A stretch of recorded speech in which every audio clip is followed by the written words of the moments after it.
cette pandémie de la Covid-19 nous a fait oublier de nouvelles contaminations du virus du sida. Voilà, ce sont les éléments dont le risque de contamination. Les risques de contamination au milieu hospitalier, chez les donneurs de sang, et donc il y a un bon contrôle. Ce qui reste maintenant, ce qui est important aussi, c'est que le sida est une maladie chronique. Quand on dit une maladie chronique, ça veut dire que soit 4 années ou 5 années, d'ailleurs le plan pour l'année jusqu'à 2026 ou 2025. Et nous allons acquérir les dernières molécules qui feront partie de notre considérée l'une des meilleures dans la région MENA. Le pays a mis tous les pays dits de la région MENA. Donc l'incidence reste... Madame Belala, Monsieur le Directeur. Pour partager avec vous cette journée d'études et de sensibilisation sur le sida, il est utile de rappeler que notre CHU est doté d'un centre de dépistage, un centre de référence régional pour la prise en charge des malades du sida, lancé en 2014 au sein du service des maladies infectieuses. Il couvre la wilaya de Tizi Ouzou et plusieurs wilayas limitrophes, ainsi que d'autres wilayas. Donc il couvre des wilayas à l'échelle nationale. Donc cet espace d'hospitalisation travaille en étroite collaboration avec les laboratoires d'hémobiologie, excusez-moi, et d'hémobiologie. En termes de chiffres, il faut savoir que le centre a recensé depuis son lancement en 2014 à ce jour 190 patients atteints, dont 141 hommes et 45 femmes, 4 enfants pour un total de 2336. Et je ne vais pas m'étaler sur les chiffres pour des considérations liées à la maladie. Donc avant de clôturer cette allocution d'ouverture, je tiens à rendre hommage aux différents personnels soignants de manière générale, en particulier à ceux engagés de front en parallèle dans cette pandémie de la Covid-19. Il ne me reste qu'à vous souhaiter bonne réussite dans vos travaux et merci pour votre attention. Je reviens à Tizi Ouzou, donc ça c'est à l'échelle nationale.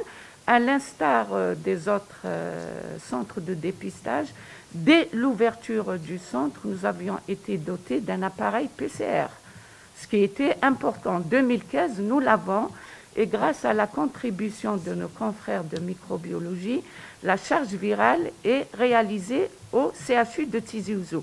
Et ce diagnostic, cette charge virale est capitale pour le diagnostic et le suivi thérapeutique.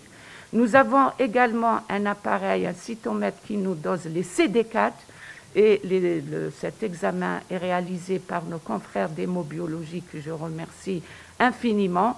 Beaucoup de centres ne font pas de CD4 et des centres d'Alger m'appellent parfois pour qu'on leur fasse des CD4 et nous le faisons régulièrement.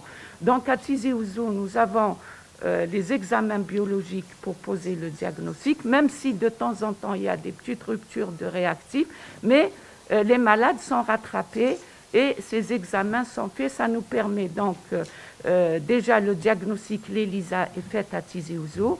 Nous confirmons à l'Institut Pasteur par le Western Blot et nous devons confirmer à l'Institut Pasteur. Il faut que l'Institut Pasteur ait les données nationales du VIH. Et il y a une consoeur microbiologiste qui s'occupe de cela. Et parfois, donc, elle fait même le séquençage pour dépister les cas de résistance. C'est important. Donc, ceci étant pour le diagnostic qui est disponible au CHU, les molécules sont également disponibles. Si de temps en temps il y a une petite rupture, c'est que la PCH attend l'arrivage des ARV, mais globalement, la prise en charge du VIH, que ce soit diagnostique ou thérapeutique, est à encourager en Algérie et il faut dire que cette prise en charge est gratuite, contrairement à nos voisins Est et Ouest où la prise en charge et le traitement est payant et c'est un traitement très très cher. Donc à Tizi Ouzou, pourvu que ça dure, tout va bien, les malades sont pris en charge. Ce qu'il faut dire qu'il y a certaines spécialités qui ne nous aident pas tellement dans la prise en charge des patients. Ces patients ont le droit de faire une urgence chirurgicale, ont le droit d'être explorés, ont le droit d'être pris en charge en chirurgie dentaire, qui les prennent très bien. La clinique dentaire, dès qu'on leur fait un courrier, le malade est pris immédiatement. Mais il faut dire, et c'est à l'échelle nationale, certains services restent encore réticents pour la prise en charge de ces malades, d'où le slogan de cette année, sans préjugés, sans stigmatisation, pour mettre fin au sida. Et si les malades sont traités convenablement, si leur charge virale est indétectable, c'est des malades qui vivent longtemps. Nous avons eu depuis l'ouverture du centre 20 cas de décès, or que le Covid, combien de décès que nous avons par semaine. Or que depuis 2014, nous n'avons eu que 20 cas de décès, et c'est généralement des malades qui viennent dans un stade très avancé de la maladie.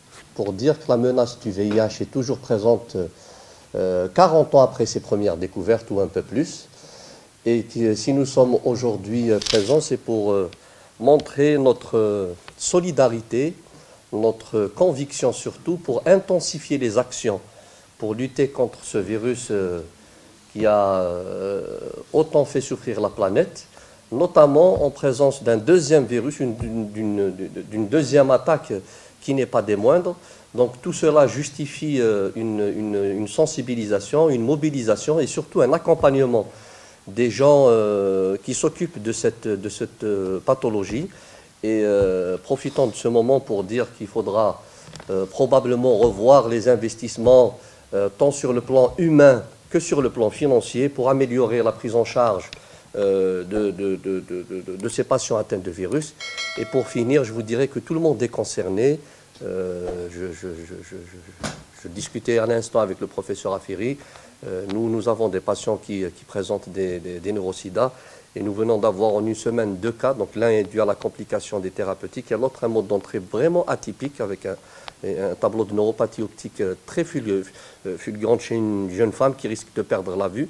Et c'est vrai que le premier combat a été à la limite gagné avec les nouvelles thérapies, voire les approches actuelles qui seront débattues lors de cette journée. Mais je vous dirais, il faudrait tous qu'on participe, à l'instar de beaucoup de structures hospitalières et non hospitalières, pour intensifier et surtout assurer une solidarité pour lutter contre ce sordide virus.